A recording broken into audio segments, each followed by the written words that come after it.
Imagina despertar cada mañana en el bullicio de un aeropuerto internacional, rodeado de viajeros apresurados que van y vienen, mientras tú estás atrapado en un limbo eterno, sin poder avanzar ni retroceder. Suena como una pesadilla de ciencia ficción. Pues no lo es. Esta es la historia real de un hombre que convirtió un terminal aéreo en su hogar durante casi 2 décadas. Una odisea de supervivencia, burocracia y resiliencia humana que inspiró una de las películas más conmovedoras de Hollywood, The Terminal, dirigida por Steven Spielberg y protagonizada por Tom Hanks. Prepárate para sumergirte en las sombras del pasado, donde la realidad supera a la ficción. Bienvenidos a Sombras del Pasado, el canal donde desenterramos las historias olvidadas que han moldeado nuestro mundo. Si eres nuevo por aquí, suscríbete y activa la campanita para no perderte más relatos fascinantes como este. Hoy, exploramos la vida de Mehran Karimi Nasseri, el hombre que vivió 18 años en el aeropuerto Charles de Gaulle de París. Una historia que nos recuerda cómo un simple giro del destino puede cambiarlo todo. Comencemos por el principio. Mehran Karimi Nasseri nació en 1945 en la ciudad de Masjed Soleiman, en Irán, una región rica en petróleo que atraía a trabajadores de todo el mundo. Su padre era un médico iraní empleado por la Anglo-Iranian Oil Company, y su madre, según él mismo afirmaba, era una enfermera escocesa.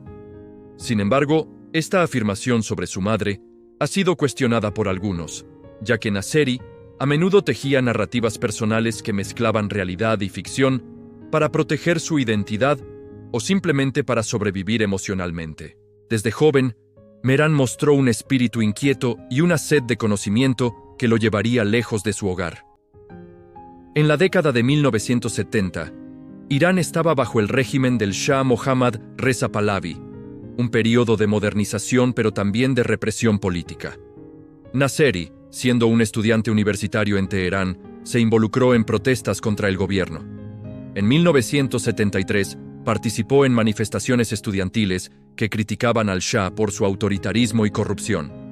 Estas acciones no pasaron desapercibidas. Fue arrestado y expulsado de la universidad, marcando el inicio de su exilio. Nasseri siempre sostuvo que fue torturado durante su detención, aunque no hay registros públicos que lo confirmen. Lo que sí es cierto es que tras su liberación, decidió abandonar Irán en busca de una vida mejor. En 1974, Nasseri viajó a Inglaterra para estudiar en la Universidad de Bradford, donde cursó economía durante 3 años. Allí, se unió a grupos de oposición iraní en el exilio, participando en protestas contra el Shah en Londres. Estas actividades lo pusieron en el radar de las autoridades iraníes. Cuando regresó a Irán en 1977 para visitar a su familia, fue arrestado nuevamente. Según su relato, fue interrogado durante 4 meses y luego expulsado del país sin pasaporte ni documentos de identidad. Las autoridades iraníes lo declararon apátrida, alegando que había renunciado a su ciudadanía al criticar al régimen en el extranjero. Así comenzó su odisea como un hombre sin nación. Sin pasaporte, Nasseri inició un peregrinaje por Europa en busca de asilo. Primero, solicitó refugio en el Reino Unido, basándose en su supuesta herencia escocesa por parte de madre. Sin embargo, las autoridades británicas rechazaron su solicitud por falta de pruebas. Intentó en Alemania, Bélgica y Francia, pero en cada lugar se topaba con el mismo muro burocrático.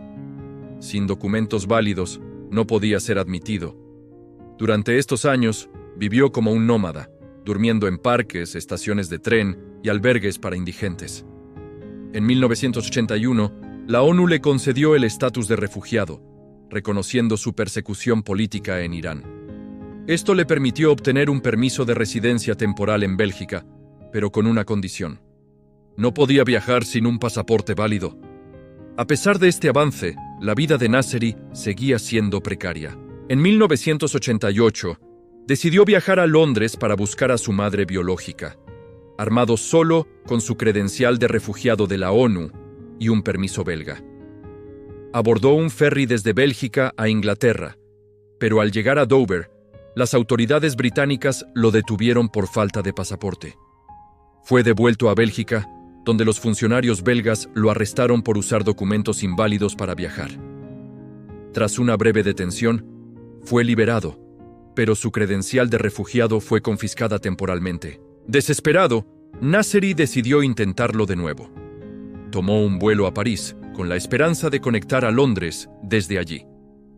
El 26 de agosto de 1988, Mehran Karimi Nasseri aterrizó en el aeropuerto Charles de Gaulle de París.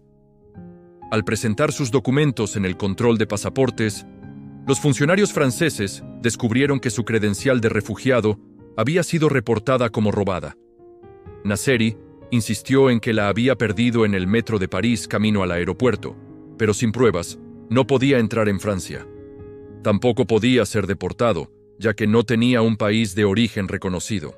Así, quedó atrapado en la zona de tránsito internacional del Terminal 1, un limbo legal donde no pertenecía a ningún territorio soberano. Este fue el comienzo de sus 18 años de residencia involuntaria en el aeropuerto. Los primeros días en el aeropuerto fueron caóticos para Nasseri. Sin dinero ni posesiones, dependía de la caridad de los empleados y pasajeros. Dormía en bancos de metal, se lavaba en los baños públicos y comía lo que le daban. Sándwiches sobrantes de las aerolíneas o cupones de comida de McDonald's S. Pronto se adaptó a su nuevo hogar. Se instaló en una esquina del Terminal 1, cerca de la salida 8, donde colocó un banco rojo como su cama, una mesa pequeña y una pila de maletas como armario. Los empleados del aeropuerto, conmovidos por su situación, comenzaron a llamarlo Sir Alfred, un apodo que él mismo adoptó, inspirado en Alfred Hitchcock, o quizás en una fantasía de nobleza. La rutina diaria de Sir Alfred era meticulosa. Se despertaba al amanecer con el ruido de los primeros vuelos. Leía periódicos abandonados por los pasajeros. Prefería The Guardian y Le Monde, y escuchaba la radio BBC en un transistor donado. Escribía en su diario un registro detallado de su vida en el aeropuerto que más tarde se convertiría en su autobiografía, The Terminal Man. Para mantenerse limpio, usaba los lavabos y se afeitaba diariamente. Comía en los restaurantes del aeropuerto, pagando con dinero que ganaba vendiendo su historia a periodistas o recibiendo donaciones. Nunca pidió limosna. En cambio, se presentaba como un refugiado político en espera de resolución. A lo largo de los años, Nasseri se convirtió en una figura icónica del aeropuerto. Los pasajeros lo reconocían, le traían regalos, libros, ropa, cigarrillos. Los empleados lo protegían de la policía, que ocasionalmente intentaba desalojarlo. En 1992, un abogado francés, Christian Bourget, tomó su caso pro bono. Bourget argumentó que Nasseri merecía asilo en Francia, pero el gobierno galo insistía en que debía presentar su solicitud desde fuera del país. Un imposible, ya que no podía salir del aeropuerto. En 1995, Bélgica ofreció reemitir su credencial de refugiado, pero con la condición de que viviera allí bajo supervisión social. Nasseri rechazó la oferta. Para entonces, el aeropuerto se había convertido en su mundo y temía el cambio. La burocracia se complicaba aún más.